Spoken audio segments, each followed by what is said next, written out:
जैसलमेर से कुछ दूर रेगिस्तान की सुनहरी रेत के बीच कुलधरा गांव के खंडहर अपनी सदियों पुरानी कहानी कहते हैं। ये कहानी है एक समृद्ध गांव के अचानक वीरान हो जाने की, जहां आज भी हवा में एक रहस्यमयी चुप्पी और उदासी घुली हुई है। लगभग 300 साल पहले कुलधरा पालीवाल ब्राह्मणों का एक फलता फूलता गांव हुआ करता था।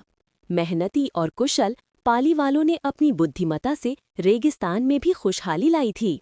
गांव में पक्के घर थे, मंदिर थे और जीवन सामान्य गति से चल रहा था।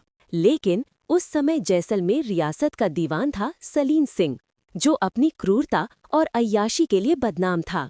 उसकी बुरी नज़र कुलधरा गांव की एक अत्यंत सुंदर लड़की पर पड़ी। उसने गांव वालों को धमकी दी कि अगर उन्होंने वो लड़की उसे नहीं सौंपी तो वो उन पर इतना भारी टैक्स लगा देगा कि उनका जीवन दूभर हो जाएगा। पालीवाल ब्राह्मण स्वाभिमानी और धर्मपरायण थे।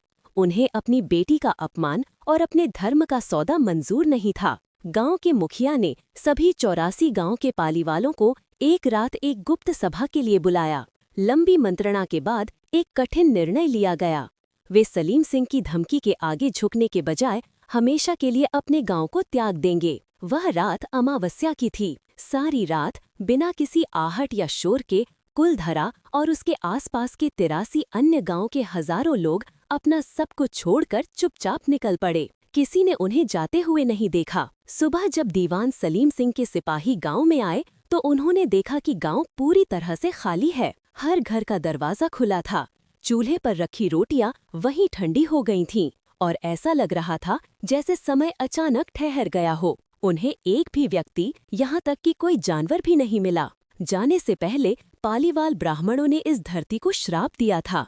उन्होंने कसम खाई थी कि इस गांव में फिर कभी कोई नहीं बस पाएगा। उन्होंने श्राप दिया कि जो भी इस भूमि पर रहने की कोशिश करेगा उसे विनाश का सामना करना पड़ेगा। आज भी कुलधरा वीरान है।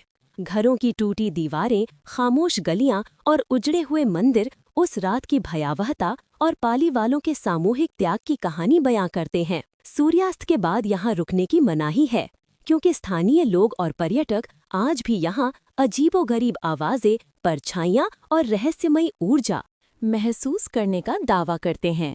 कुलधरा केवल खंडहर नहीं है, ये हजारों लोगों के सामूहिक स्वाभिमान, एक क्रूर शासक के जुल्म और एक ऐसे श्राप की कहानी है जिसने एक फलता फूलता गांव हमेशा के लिए एक भूतिया गांव बनाकर इतिहास के पन्नों में अमर कर